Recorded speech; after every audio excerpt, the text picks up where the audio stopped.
అన్ని రంగాల్లో మన తెలుగువారు ఇవాళ మన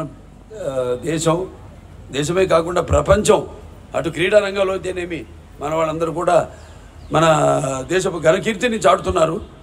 వాళ్ళందరూ కూడా ఈ సభాముఖంగా అలాగే జనని జన్మభూమిశ్చ స్వర్గాదపి గరీయసి ఎక్కడున్నా కూడా వాళ్ళు మన దేశాన్ని వాళ్ళు పుట్టిన గడ్డను మర్చిపోకుండా వాళ్ళు తమ పుట్టిన గడ్డకి వాడు రుణం తీర్చుకుంటూ ప్రాంతపు అభివృద్ధి కోసం వాళ్ళు కూడా ఎంతో పాటుపడుతున్నారు.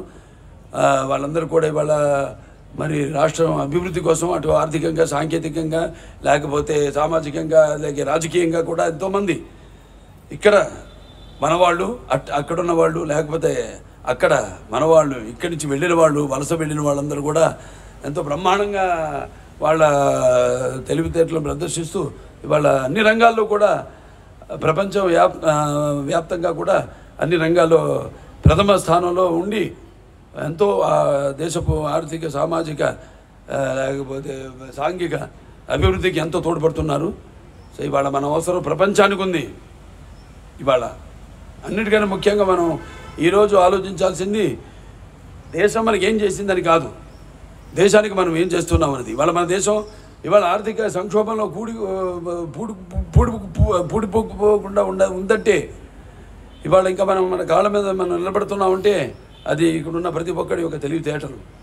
అందుకే మన దేశం ఇవాళ ఇంకా ఆర్థికంగా మనం బలంగా ఉన్నాం. మనం ఆర్థికంగా కాబట్టి మనం తెలివితేటలను తుచ్చమైన వీటి కోసం ఉపయోగించుకోకుండా తమ స్వార్థం కోసమో లేకపోతే తమ బాగోగుల కోసమో కాకుండా మొత్తం సామాజిక అభివృద్ధి కోసం అందరి యొక్క అభివృద్ధి కోసం మీరంతా కృషి చేయాలని ఈ యొక్క 78వ స్వాతంత్ర దినోత్సవ సందర్భంగా అందరూ శపథం చేయాలని ఈ సభాముఖంగా తెలియజేసుకుంటూ నేను సెలవు తీసుకుంటున్నాను.